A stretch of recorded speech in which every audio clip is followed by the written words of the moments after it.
Good morning, class. Today we are going to discuss our questions F part and G part of chapter number 2 of geography. Moving to question number 1, name 3 most important natural resources.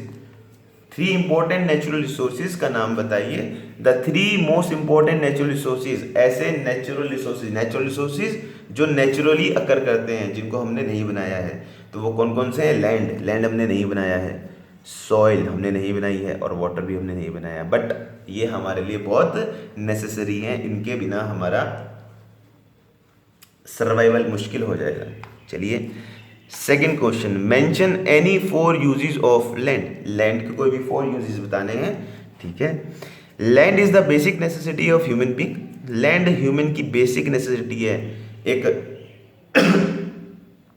Basic ज़रूरत है. Necessity means ज़रूरत. It is used for various purpose.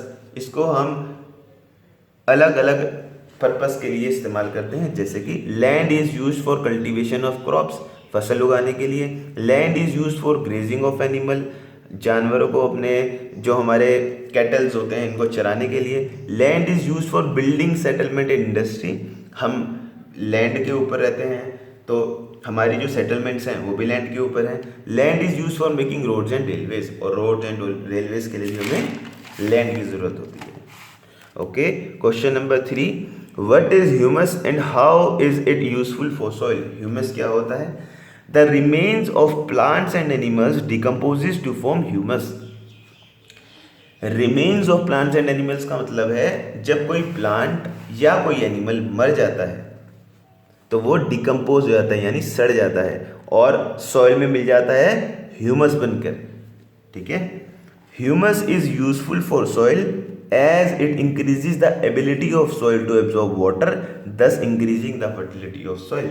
अब humus important क्यों है या ये useful क्यों है? क्योंकि ये सॉइल की एबिलिटी बढ़ा देता है वाटर को एब्जॉर्ब करने की.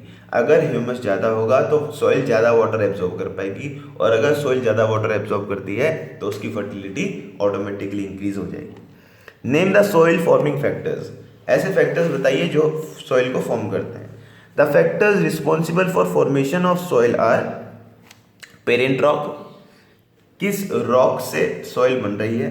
क्लाइमेटिक कंडीशन, उस एरिया की क्लाइमेटिक कंडीशंस कैसी है, वहाँ पे ज़्यादा गर्मी है या ह्यूमिडिटी कैसी है. टोपोग्राफी, कैसे कहाँ पर वो सिचुएटेड है लैंड, कौन से हेमिस्फेयर में आता है या कौन से जोन में आता है. ह्यूमस में आपको पढ़ा चुका हूँ ऊपर. टाइम, कितना टाइम लगता है लेयर्स को फॉर्म होने में. और एजेंट ऑफ इरोजन, कौन कौन से ऐसे एजेंट है जैसे रेनफॉल, हीट, ये जो हमारे वेदरिंग के प्रोसेस में काम आते हैं. वेदरिंग मतलब क्या होता है? पत्थर का टूटना छोटे छोटे पार्टिकल्स में, जिससे वो सॉइल बनती है. चलिए, question number 5, what are shelter belts. Shelter belts क्या होते हैं? Shelter belt is growing tree around the field in order to prevent flow of air. It prevents soil erosion and plants from heavy wind. चलिए देखिए, खेतों के चारों तरफ आपने देखा होगा पेड़ लगा दिए जाते हैं ताकि हवा के तेज बहाव से जो फसल है उसे नुकसान ना हो. अच्छा, मान लेते हैं ये मेरी फील्ड है, मेरा खेत है, और इसके चारों तरफ मैं ऐसे पेड़ उगा देता हूँ, चारों तरफ पेड़, और बीच में मेरी जो क्रॉप है वो बीच में उगती रहती है. इससे क्या होता है? तेज हवा आएगी तो वो फील्ड के अंदर एंटर नहीं कर पाएगी, उसको ये पेड़ रोक लेंगे. ये शेल्टर बेल्ट, ये एक बेल्ट बना दी है हमने पेड़ की, ताकि विंड अंदर ना से, और ये अगर विंड अंदर नहीं आएगी तो हमारी क्रॉप भी खराब नहीं होगी हैवी विंड में, और हमारी सॉइल भी इरोड नहीं होगी.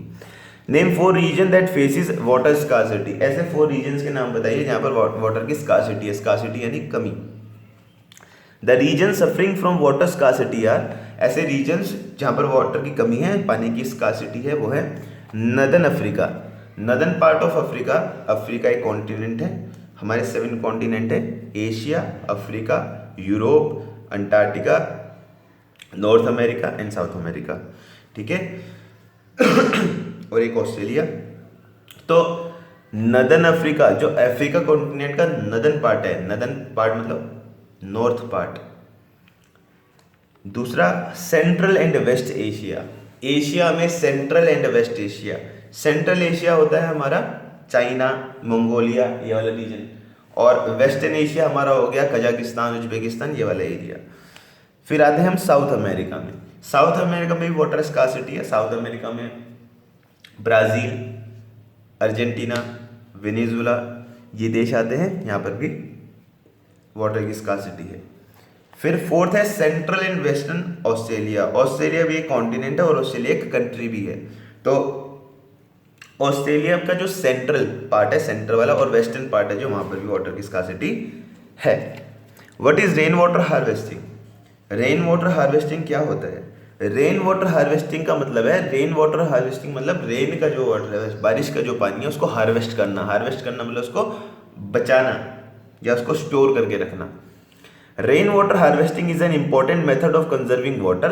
Rain water can be collected in storage tanks. इसमें होता क्या है, रेन वाटर को हम स्टोरेज टैंक में इकट्ठा कर लेते हैं और उसको बाद में या तो कुएं में, वेल में छोड़ दिया जाता है, या उसको ट्यूबवेल में छोड़ दिया जाता है, जिससे ग्राउंड लेवल जो होता है वाटर का वो रिचार्ज हो जाता है।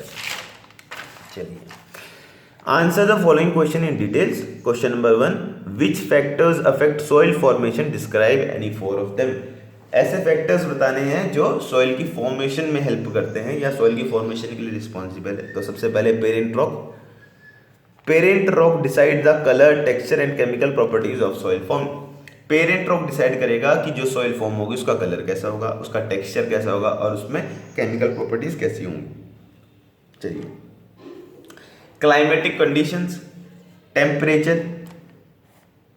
टेम्परेचर और मॉइस्चर इंक्रीज करता है रेट ऑफ वेदरिंग को। अच्छा चलिए, ज़्यादा टेम्परेचर और ज़्यादा रेनफॉल, इससे क्या होगा, वेदरिंग, पत्थर जल्दी टूटेगा, और जितने जल्दी पत्थर टूटेगा उतनी जल्दी हमारी सॉइल बनेगी। ह्यूमस इंक्रीज करता है fertility of soil by absorbing water, ये हम पहले भी पढ़ चुके हैं। Time plays an important role in soil formation. Soil is formed in layers. Time से क्या होता है, टाइम से सॉइल लेयर्स में फॉर्म होती है। What is soil conservation? Discuss the method used to conserve soil. Soil conservation क्या है और डिस्कस करिए मेथड्स जिससे आप सॉइल को बचा सकते हैं या कंजर्व कर सकते हैं। Soil conservation is the protection of soil from chemical as well as physical deterioration. Soil का कंजर्वेशन किससे, केमिकल से या फिर फिजिकल डेट्रोइटेशन से। जैसे कि फिजिकल डेट्रोइटेशन मतलब हवा से मिट्टी का खराब होना, पानी में मिट्टी का बह जाना, इससे बचाना ही सॉइल को सॉइल कंजर्वेशन कहलाता है। सब methods for soil conservation are, जैसे कि हम कैसे कौन कौन से मेथड हैं जिनसे हम सॉइल को कंजर्व कर सकते हैं। Afforestation. What is afforestation? Afforestation means planting new trees and plants on a large scale. नए पेड़ लगाना, इसको ही अफोरेस्टेशन कहते हैं। और एक वर्ड है डिफोरेस्टेशन। डिफोरेस्टेशन मतलब होता है पेड़ों को काटना, और अफोरेस्टेशन का मतलब होता है पेड़ों को लगाना। तो अगर हम पेड़ लगाएंगे तो उनकी रूट्स जो होंगी वो सॉइल को पकड़ लेंगी, जिससे सॉइल पानी के साथ नहीं बहेगी या एयर के साथ नहीं बहेगी और सॉइल बच जाएगी। सेकेंड है rotation of crop. Rotation of crop, cultivating different crops on field in order to maintain the nutrient present in soil. Rotation of crop का मतलब होता है, जैसे हमने गेहूं लगाया, तो गेहूं लगाने के बाद हम या तो कोई दाल लगा देंगे वहाँ पर, जो कि लेग्यूमिनस प्लांट होंगे वो लगा देंगे। क्यों? क्योंकि गेहूं की और लेग्यूमिनस प्लांट की जो न्यूट्रिएंट रिक्वायरमेंट है वो अलग है, तो हमारी जो सॉइल है उसमें न्यूट्रिएंट वेस्ट नहीं होते, वो कंजर्व रहते हैं। स्ट्रिप क्रॉपिंग, इसमें क्या होता है कि एक स्ट्रिप बना दी जाती है और उसमें अलग अलग क्रॉप्स को लगाया जाता है।